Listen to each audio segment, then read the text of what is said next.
নমস্কার দর্শক বন্ধু, আমি দাসুকুজামা ব্লগস আরও একটা গুরুত্বপূর্ণ ভিডিও উপস্থাপন করতে চলেছি। আশা করছি তোমরা প্রত্যেকে ভালো আছো, সুখে আছো। তোমাদের সুখ শান্তি সমৃদ্ধি কামনা করে আমি আমার ব্লগটা শুরু করছি। ওং নমো ভগবতে বাসুদেবায় নমঃ। আজ বলবো আমলকি একাদশীর কথা। জয়া একাদশী চলে গেল, বিজয়া একাদশী চলে গেল এবং এরপর আসছে আমলকি একাদশী। 27 ফেব্রুয়ারি 2026 শুক্রবার আমলকি একাদশী। ফাল্গুন মাসে শুক্লপক্ষের একাদশী আমলকি একাদশী। আমলকি একাদশীর ব্রত কথা। যুধিষ্ঠির বললেন, হে কৃষ্ণ, মহা ফলদাতা বিজয়া একাদশীর কথা শুনলাম। এখন ফাল্গুন মাসে শুক্লপক্ষের একাদশী যে নামে বিখ্যাত তা বর্ণনা করুন। শ্রীকৃষ্ণ বললেন, হে মহাভাগ যুধিষ্ঠির, মান্ধাত্তার প্রশ্নের উত্তরে মহাত্মা বশিষ্ঠ এই একাদশীর মহিমা কীর্তন করেছিলেন। আপনার কাছে এখন আমি সেই কথা বলছি। এই একাদশীর নাম আমলকি। বিষ্ণুলোক প্রদানকারী রূপে এই একাদশী বিশেষভাবে মহিমান্বিত। একাদশীর দিন আমলকি বৃক্ষের তলে রাত্রি জাগরণ করলে সহস্র গাবিদানের ফল লাভ হয়। হে পাণ্ডু নন্দন, পূর্বে ব্রহ্মা রাত্রিতে দৈনন্দিন প্রলয় উপস্থিত হলে স্থাবর জঙ্গম সহ দেবতা অসুর রাক্ষস সব কিছু বিনাশ হয়। তখন ভগবান সেই কারণ সমুদ্রে অবস্থান করেন।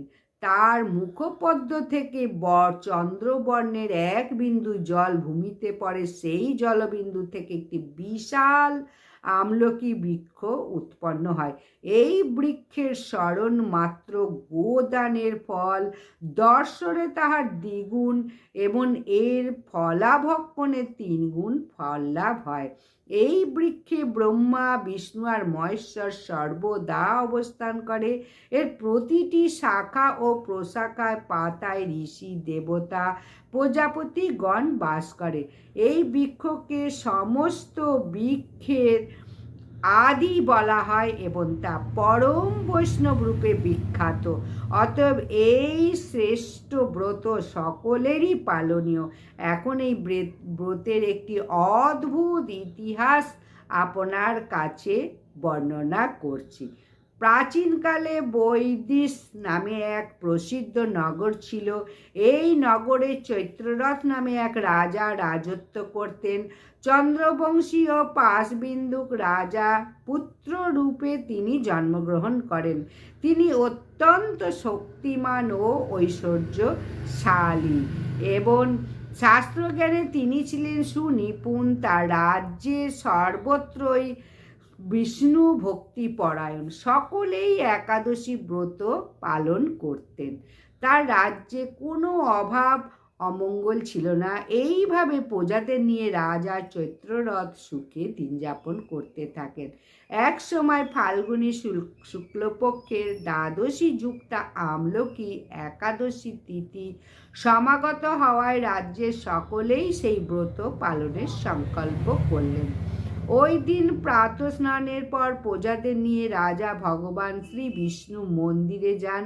সেখানে সুবাসিত জলপূর্ণ কলস, ছত্র, বস্ত্র, পাদুকা, পঞ্চরত্ন ইত্যাদি দিয়ে সাজিয়ে স্থাপন করেন।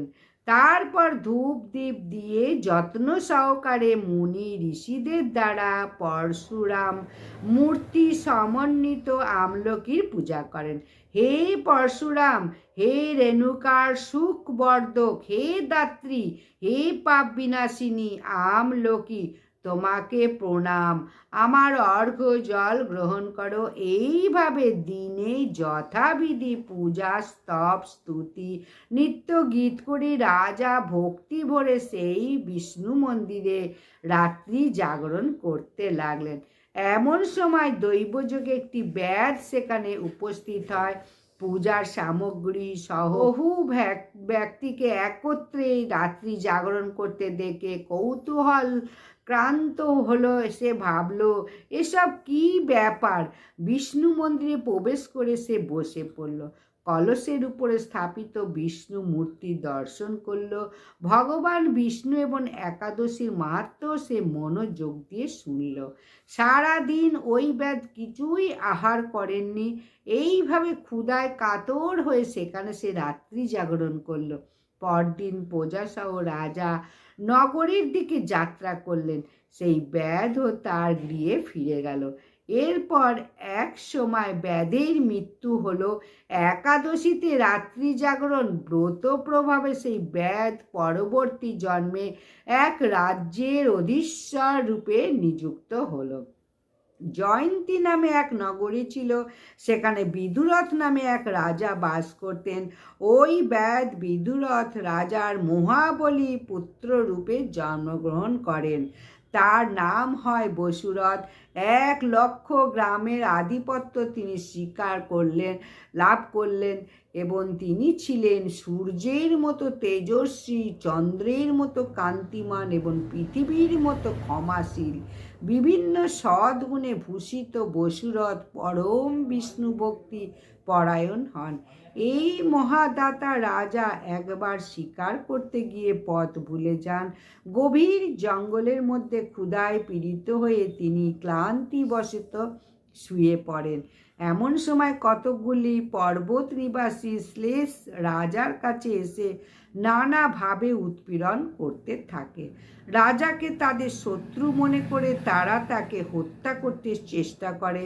পূর্বে এই রাজা আমাদের পিতা, মাতা, পুত্র, পৌত্র সবাইকে মেরে ফেলেছে, আমাদের গৃহ ছাড়া করেছে। এই রকম বলতে বলতে শ্লেষরা রাজাকে হত্যা করতে উদ্যত হয়। তারা বিভিন্ন অস্ত্রশস্ত্রে তাকে আঘাত করতে থাকে, কিন্তু আশ্চর্যের বিষয় তাদের সকল প্রচেষ্টা ব্যর্থ হয়। রাজার কোনো ক্ষতিই তারা সাধন করতে পারেননি। তখন রাজার শরীর থেকে নানা অলঙ্কারে বিভূষিতা এক পরমা স্ত্রী সুন্দরী মূর্তি আবির্ভূত হন। মহাশক্তিধারিণী ওই নারী অল্প সময়ের মধ্যেই সকল পাপ শ্লেষকে নিধন করল। রাজার নিদ্রা ভঙ্গ হলো এবং এই ভয়ঙ্কর হত্যাকাণ্ড দেখে রাজা অত্যন্ত বিস্মিত হলেন। তিনি বলতে লাগলেন, আহা, আমার শত্রুদের হত্যা করে কে আমার প্রাণ রক্ষা করলো? এমন কৃপালু কে আছে? আমি তার প্রতি আমার কৃতজ্ঞতা প্রকাশ করছি। এমন সময় দৈববাণী হলো, ভগবান কেশব ব্যতীত শরণাগতকে রক্ষা করবার আর কে আছে?